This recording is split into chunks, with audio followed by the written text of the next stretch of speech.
네, 오늘 우리들에게 주시는 하나님의 말씀은 열왕기상 12장 21절로 24절까지의 말씀입니다. 르호보암이 예루살렘에 이르러 유다 온 족속과 베냐민 지파를 모으니 택한 용사가 18만 명이라. 이스라엘 족속과 싸워 나라를 회복하여 솔로몬의 아들 르호보암에게 돌리려 하더니 하나님의 말씀이 하나님의 사람 스마야에게 임하여 이르시되 솔로몬의 아들 유다왕 르호보암과 유다와 베냐민 온 족속과 또 그 남은 백성에게 말하여 이르기를 여호와의 말씀이 너희는 올라가지 말라. 너희 형제 이스라엘 자손과 싸우지 말고 각기 집으로 돌아가라. 이 일이 나로 말미암아 난 것이라 하셨다 하라 하신지라. 그들이 여호와의 말씀을 듣고 그 말씀을 따라 돌아갔더라. 아멘.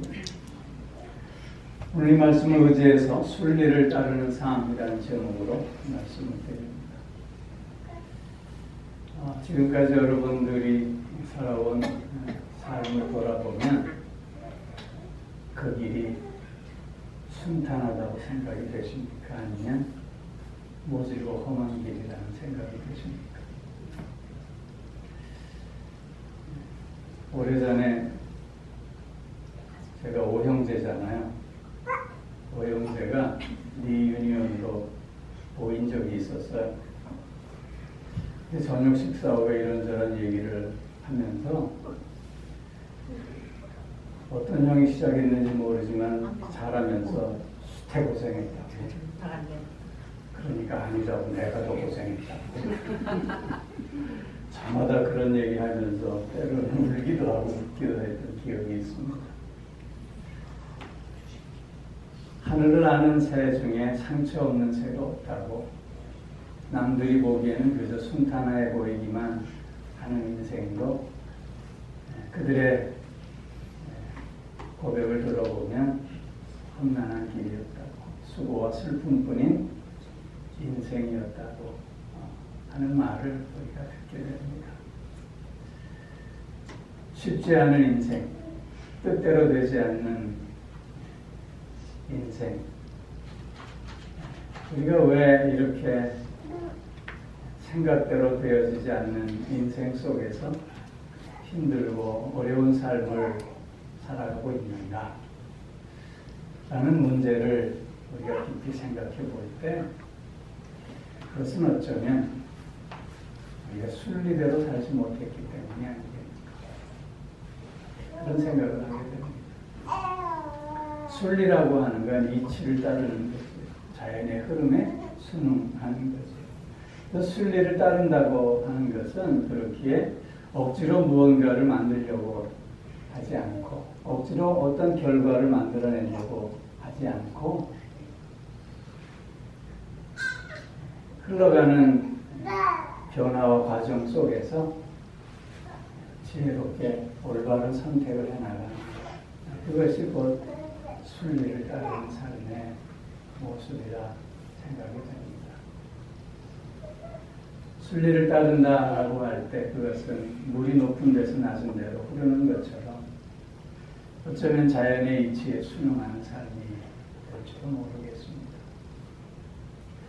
오늘 우리가 함께 읽은 본문 말씀의 배경을 좀 설명을 드리면 솔로몬이 죽고 그의 아들 르호보암이 이스라엘의 왕이 됐습니다. 그러자 여로보암을 비롯한 그 10지파들이 모여서 그 르호보암 왕에게 한 가지 제안을 합니다. 솔로몬 왕 때 우리에게 부과되었던 그 강제 노역과 부역을 조금 강해주면 우리가 당신을 왕으로 영원히 섬기겠노라. 그렇게 한 가지 제안을 합니다. 우리가 잘 아는 대로 솔로몬 시대는 최고의 화려하고 부흥했던 시대 아닙니까? 그런데 최고의 그 부흥기였지만 그러나 솔로몬은 전 그의 삶을 통해서 끊임없는 건축 역사를 일으켰습니다. 성전을 짓고 여러 가지 성을 지었잖아요. 그러면서 이스라엘 백성들에게 힘든 그 강제 노예과 부역을 시켰던 거죠. 그 솔로몬의 시대에 그런 강제 노예과 부역에 너무 고달팠던 이스라엘 백성들이 르호보암 왕에게 그렇게 이제 요구를 한 것입니다. 그러자 르호보암이 3일 일을 달라, 내가 답을 주겠다, 그렇게 얘기하잖아요. 그리고는 3일 후에 그 젊은이들의 충고를 받아들여서 내 새끼손가락이 내 아버지의 허리보다 굵다. 내 아버지는 채찍으로 너희를 징치하였지만 나는 전갈로 너희를 징치하리라.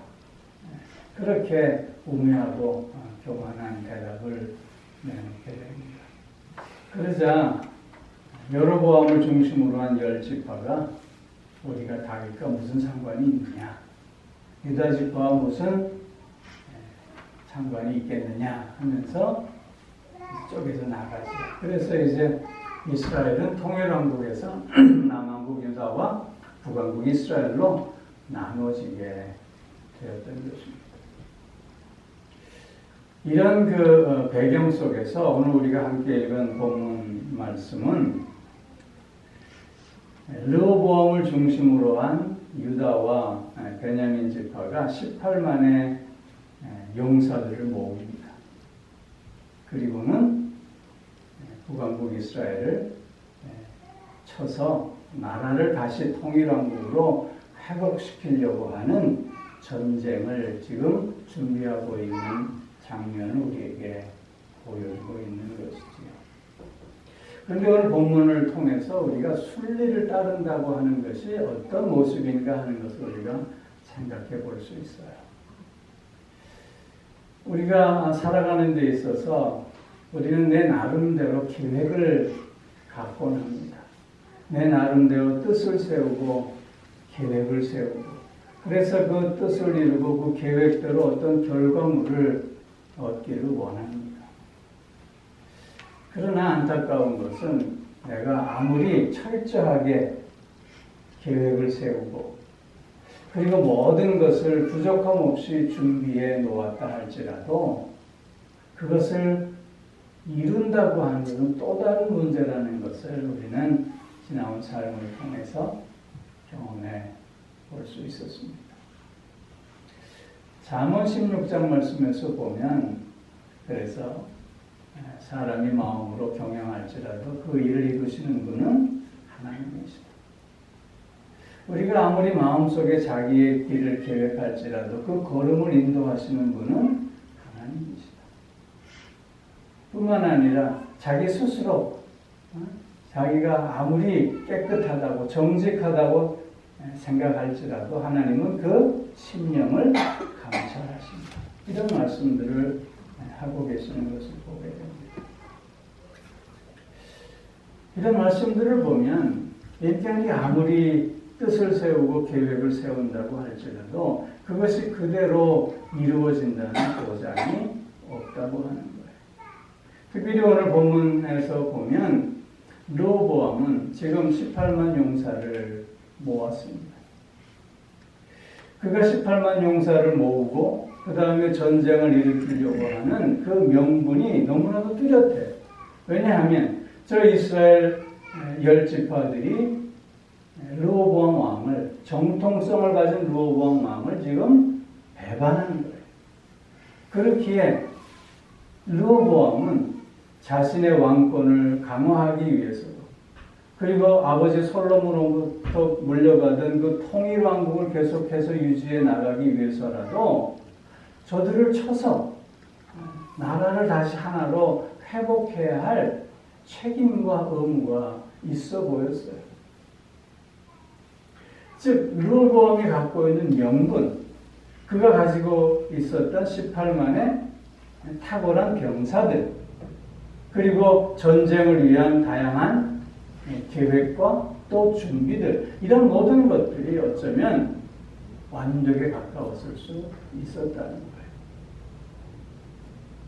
그러나 가장 중요한 문제는 인간의 뜻, 인간의 계획과 하나님의 섭리가 다르다고 하는 것이죠.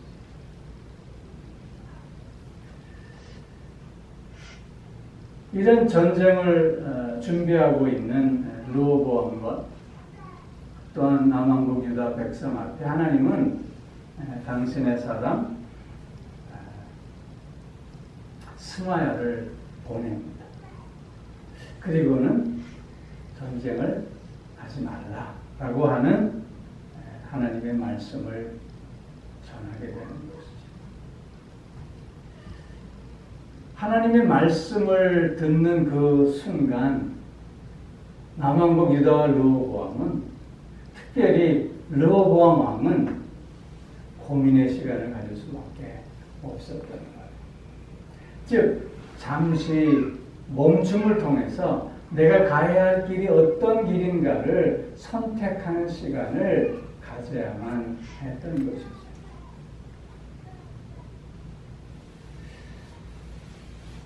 처음에 일을 시작하기 전에 그것이 하나님의 뜻과 다르다라고 하는 것을 깨닫고 그 계획을 수정하는 것은 쉬울 수 있습니다. 그러나 모든 것을 완벽하게 지금 준비하고 여기까지 진행시켜 왔어요. 이제 전쟁의 북소리만 울리면 되는 그런 상황이었어요. 그런데 그때 하나님께서 멈추라고 말씀하고 계시는 거예요. 하나님의 이런 멈춤의 말씀 앞에 르호보암의 고민을 우리는 생각해 볼 수 있습니다. 가장 먼저는 자존심의 문제였어요. 칼을 뽑았으면 어떻게 누구라도 잘라야 되잖아요. 근데 이미 칼은 뽑았어요. 그런데 그걸 다시 칼집에 꽂아 넣어야만 합니다. 그것은 르호보암 왕으로서는, 한 나라의 왕으로서는 너무나도 결단하기 어려운 문제가 될 수밖에 없었던 거죠. 그런가 하면 지금 나라가 두 개로 나누어짐으로 말미암아 르호보암 입장에서는 굉장히 자신의 왕권이 흔들리던 시기였어요. 오히려 르호보암에게는 이런 회복전쟁, 이런 다시 하나로 만드는 통일전쟁을 통해서 왕권을 더욱더 강화하고 회복할 수 있는 절호의 기회이기도 했던 것이죠. 그런데 이것을 멈춰야 된다. 쉽지 않은 결정이 될 수밖에 없었다고 합니다. 그런가 하면 백성들의 사기도 있잖아요. 지금 뜻을 모아서 18만 용사가 모였습니다. 그리고는 사기를 드높이며 무언가 해보겠다고 하는 그때에 왕이 나서서 스스로 찬물을 끼얹어야 하는 것. 이것이 쉬운 일이었겠느냐 하는 것이죠. 우리가 순리를 따르는 삶을 사는 데 있어서 어쩌면 가장 어려운 순간이 바로 이 순간일 수 있다는 것이죠. 많은 그 계획의 진행 가운데 있을 때 새롭게 깨닫게 된 하나님의 뜻 앞에 우리가 제대로 멈출 수 있는가. 그 멈춤을 통해서 내가 가야 할 길을 다시 수정해서 나아갈 수 있겠는가. 이것은 결코 쉬운 문제가 아니었다고 합니다. 그런데 오늘 본문 말씀을 통해서 보면 그들이 바른 선택을 통해서 순종의 길로 나아가고 있음을 보게 됩니다. 그 말씀을 따라 돌아갔더라. 그 말씀을 따라 그 군대를 해산했다고 하는 것입니다. 순종을 통해서 순리를 따르는 삶의 모습을 보여주고 있는, 순리를 따른다고 하는 것은 그렇기에 어쩌면 모든 것을 내려놓아야 하는 결단이 요구되어질 수 있는 것. 르호보암 왕으로서는 자신의 체면, 자신의 권위, 자신의 권력까지도 다 내려놓는 용기가 필요했던 결단이요 순종의 모습이었다고 하는 것입니다. 우리네 인생이 왜 이렇게 힘들고 벅찬가라고 하면 이런 결단의 순간에, 이런 고민의 순간에 스스로를 내려놓고 스스로를 포기하지 못하는 우리들의 그릇된 생각이 있었지 않느냐를 우리가 생각해 볼 수 있어요.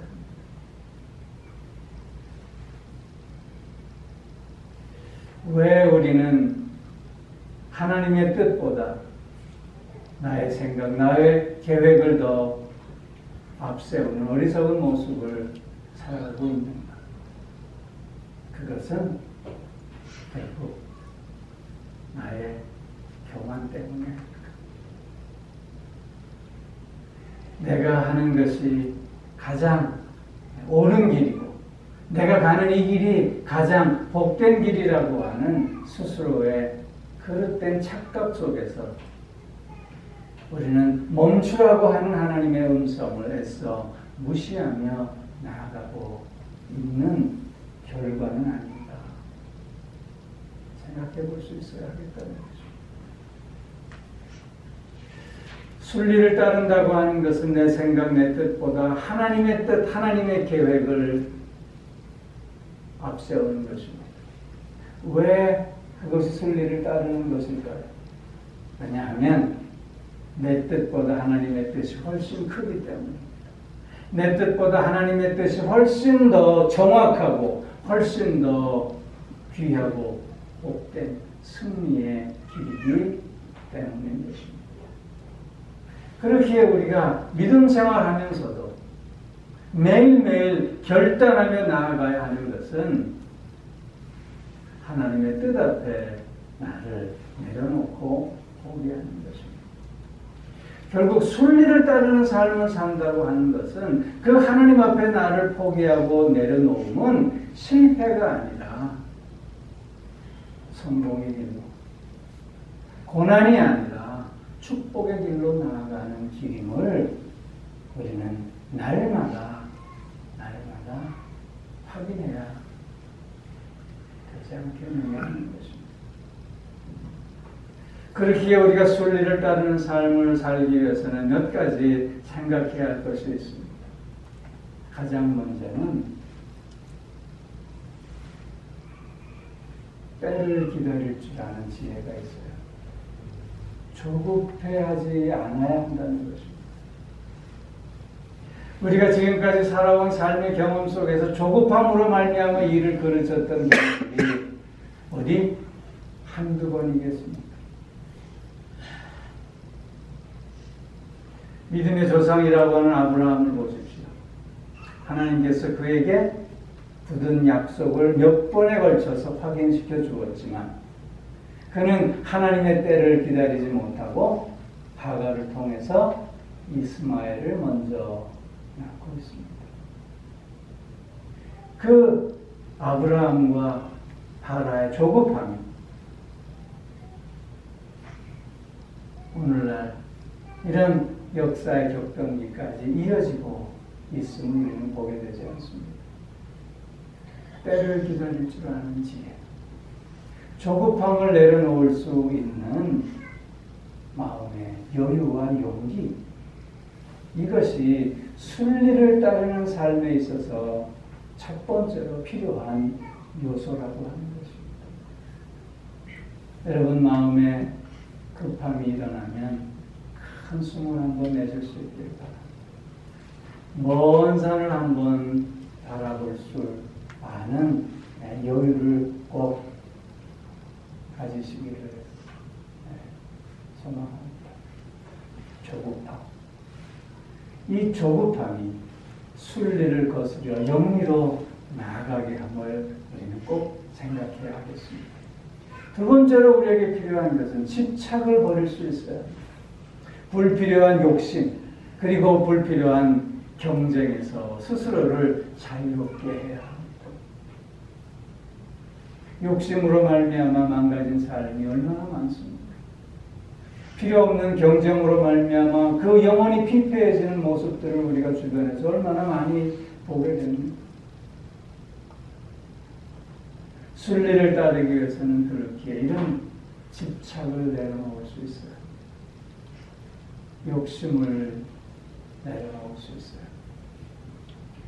경쟁의 삶이 아니라 조화로운 삶을 늘 추구하고 꿈꾸며 나아갈 수 있어야 하겠다는 것입니다.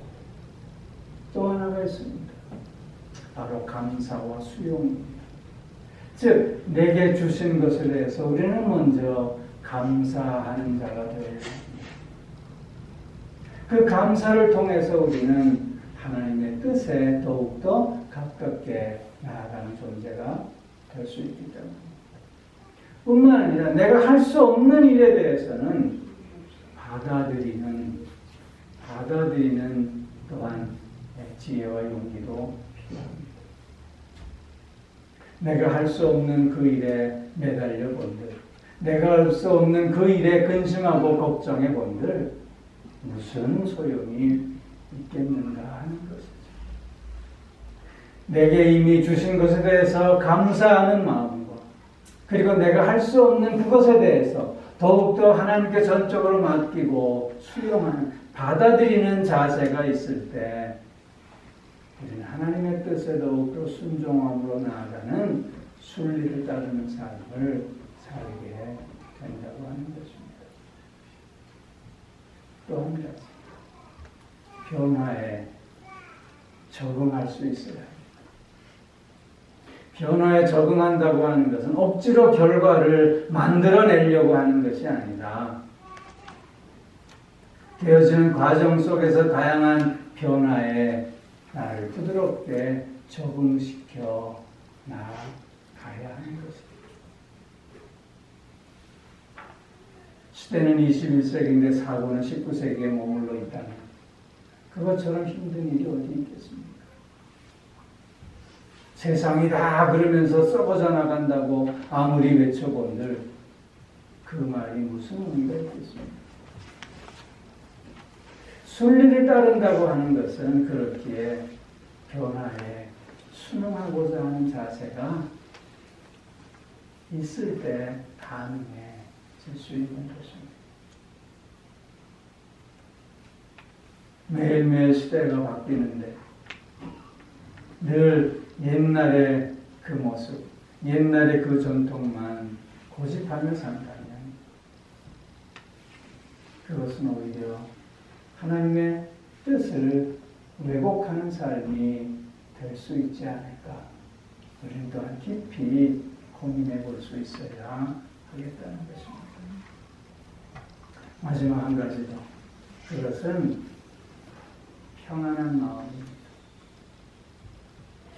즉, 결과를 통해서 무언가를 얻으려고 하는 것이 아니라 이 되어지는 과정 속에서 내가 평안하느냐를 물을 수 있어야 합니다.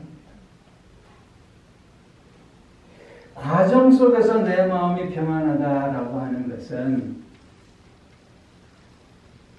그릇된 방법을 시도하지 않는다는 뜻입니다. 편법을 사용하지 않는다는 뜻이기도 합니다.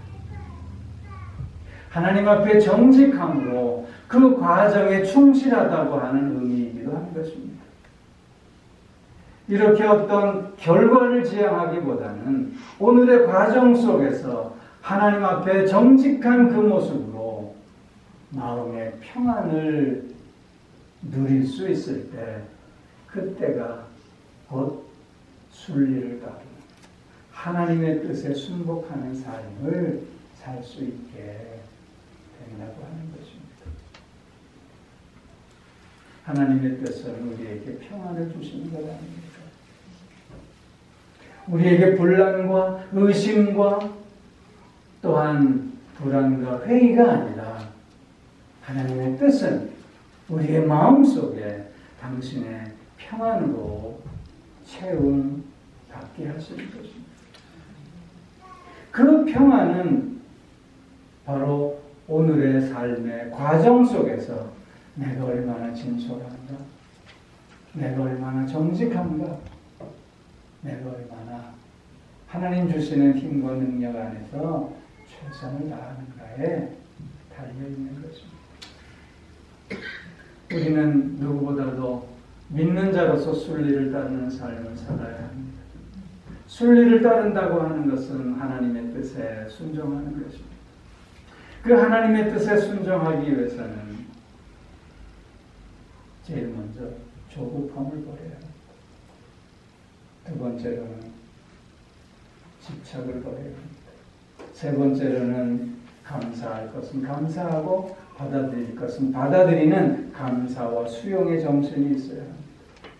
네 번째로는 변화에 순응하고자 하는 우리의 적극적인 자세가 있어야 하고, 마지막 다섯 번째는 평안을 누릴 수 있어요.